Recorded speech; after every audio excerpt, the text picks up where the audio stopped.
जिज्ञासा ये रहती है कई बार, जैसे मंदिर जी में बहुत ज़्यादा समय हम नहीं दे पाते हैं, तो जो स्तुति पाठ स्तोत्र आदि हमें मुंह से आते हैं, हम घर के कार्य करते हुए उन पाठ को करते रहते हैं, खाना बनाते हुए, कपड़े धोते हुए, किसी भी कार्य में।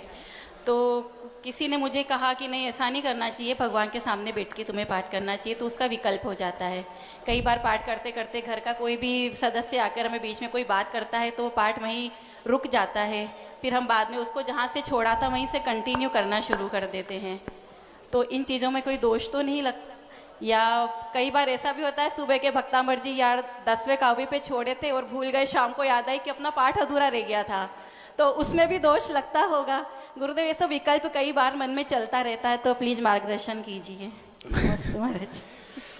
वैसे तो विधि का पालन करना चाहिए। पाठ आदि का फल एकाग्रता से प्राप्त होता है। जब आप गृह कार्य कर रहे हैं तो एकाग्रता तो पाठ आदि में नहीं बनेगी, क्योंकि उपयोग एक ही जगह काम करता है। उस दृष्टि से तो विधि पालन होनी चाहिए, लेकिन फिर भी जितना मिले उतना सही। और हमें ऐसा लगता है कि हम गृह कार्य करते हुए अगर पाठ आदि करते हैं तो कुछ समय विशुद्धि, कुछ समय धर्म ध्यान हो सकता है, तो ऐसी कोई बड़ी प्रॉब्लम नहीं है, कोई बड़ा दोष नहीं है।